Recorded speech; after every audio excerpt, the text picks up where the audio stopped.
Oi, voltei, hein? Bom, vamos lá para a nossa terceira parte da nossa aula de elaboração e análise de projetos, aula inicial.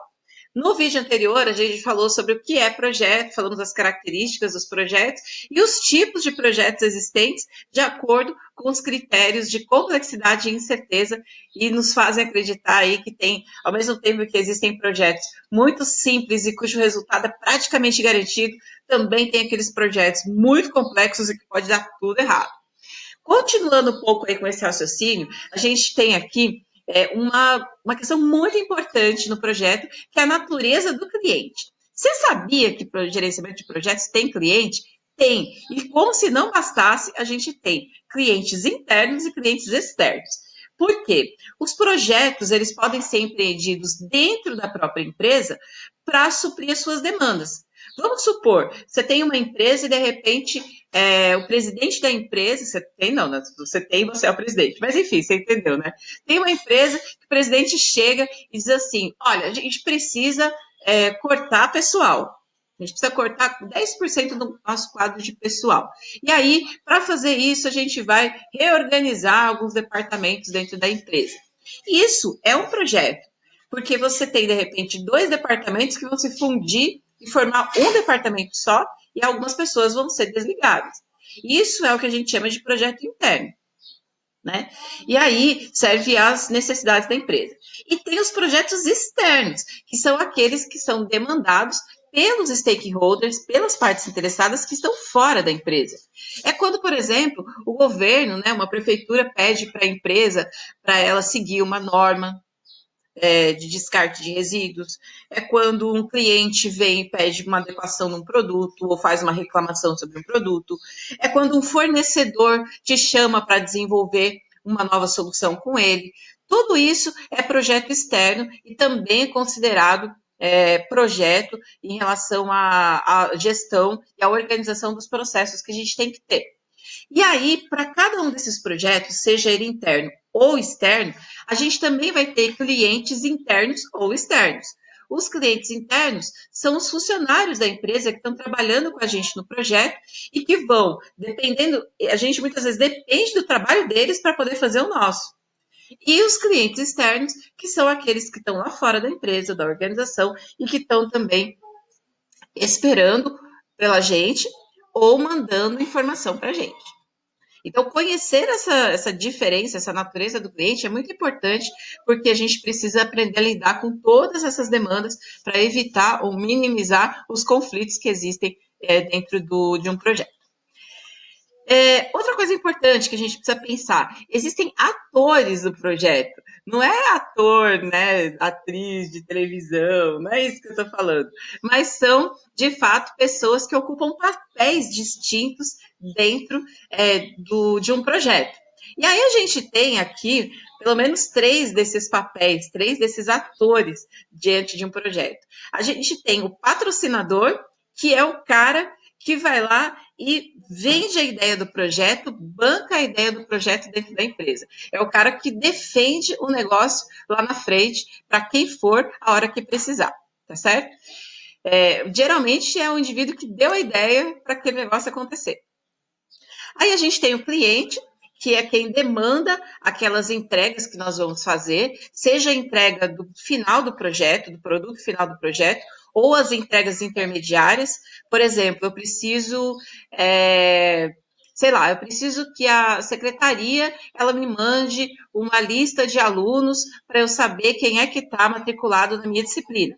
Então, eu e a secretaria, dentro da UFMS, nós temos uma relação de cliente e fornecedor, né? Então, quando a secretaria entrega para mim a lista de alunos, para eu saber quem está matriculado na minha disciplina, ela está entregando um produto, só que é um produto intermediário de um processo maior que o processo de ensino. Então, a gente tem essas entregas menores acontecendo o tempo todo dentro de um projeto. E a gente tem o grande maestro disso tudo, que é o gerente de projeto. É o cara que está ali o tempo todo dando as coordenadas, dizendo faz isso, faz aquilo, faz o outro, vai lá atrás, corre aqui, resolve os problemas, apaga os incêndios, conduz a atividade, tá? E que aí, às vezes, a gente tem mais de um gerente de projeto, quando são projetos maiores, mais complexos, mas geralmente um deles só que agrega essa função. E aí, nós temos aqui nessas figuras a representação de algumas restrições que nós temos em todo quanto é tipo de projeto. Não importa se é pessoal, profissional, organizacional, não interessa. Todos eles vão contar sempre com 3 restrições a princípio. A primeira restrição é o escopo. O que significa isso? Aquilo a qual o projeto se delimita. Então, ele tem uma finalidade específica e trata de um objeto específico. Ele não pode ficar zanzando, saindo daquilo, porque senão perde foco. Outra restrição, tempo. Eu falei que todo projeto tem um tempo limitado, definido. Então, precisa cuidar disso o tempo todo, fazer cronograma, fazer agenda, gerenciar o tempo. Custo, que é um terror também, né? Você achou que você ia gastar tanto para construir uma casa, de repente o pedreiro vai e começa a pedir mais coisa para você. De repente o produto que você comprou não é aquele que precisava, você tem que trocar. Então, custo é uma variável importantíssima de gerenciamento e representa restrição, porque se não tem dinheirinho, muita coisa a gente tem que parar dentro do projeto. E o relacionamento entre essas 3 restrições, do escopo, do tempo e do custo, resultam na qualidade do trabalho que é feito dentro de um projeto. Então, se você não consegue gerenciar o tempo, não consegue gerenciar o custo e fica divagando no escopo do projeto, certamente a qualidade do que você produz vai ser afetada.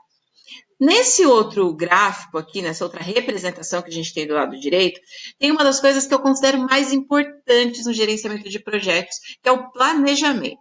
Repara como que essa figura está organizada. A gente tem aqui, no eixo X, de novo, a reta do tempo, né? Então, ela começa do 0 e vai aumentando conforme a seta ela vai para a direita. E no eixo Y, a gente tem a reta do esforço, que também começa do 0 e vai aumentando conforme ela vai subindo. Então, significa que aqui embaixo eu tenho menos esforço, aqui em cima eu tenho mais esforço. Aqui eu tenho menos tempo e aqui eu tenho mais tempo. E olha só que interessante a gente tem as duas curvas aqui. Essa primeira curva, que é a curva do planejamento adequado, significa o quê? Que a gente vai ter um esforço muito grande logo no início do projeto. E depois esse esforço ele vai diminuindo conforme vai passando o tempo. Agora, se o planejamento é meia boca, é pobrinho, o que vai acontecer? O contrário.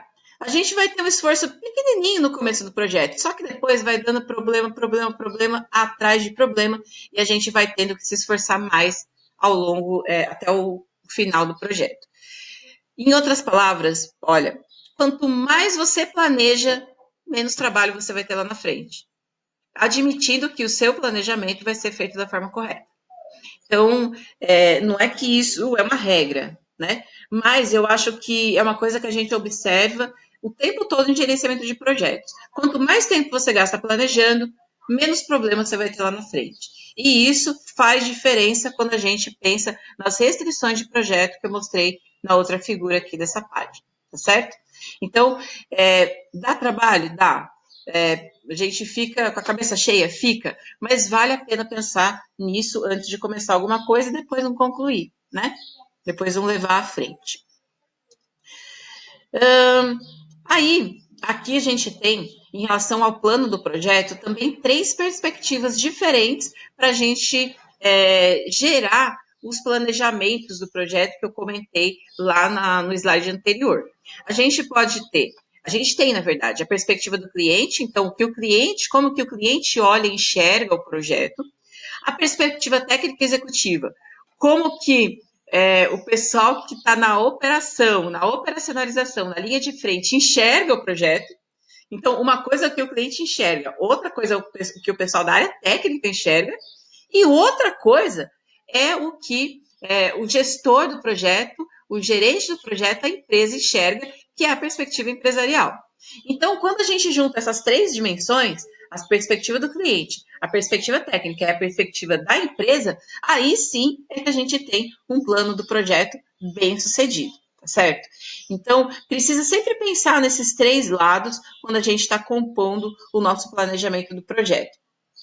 Coloquei essas frases aqui do lado porque elas ilustram muito essa dualidade entre o tempo que eu gasto planejando e o tempo que eu gasto executando, né? O Tim Lister fala assim: projetos nunca são executados como planejados. Olha só. Isso porque tem um pouco de razão, tá? Porque além da gente ter os riscos que são conhecidos, tem as incertezas que são desconhecidas. E se é desconhecido, como é que a gente vai planejar? Então tem isso mesmo, né? A gente não pode negar. Agora, também tem outro lado, que traz vem de uma citação do Lincoln, né? Se eu tivesse 6 horas para derrubar uma árvore, gastaria 4 horas só afiando o machado. O que significa afiar o machado? Planejar.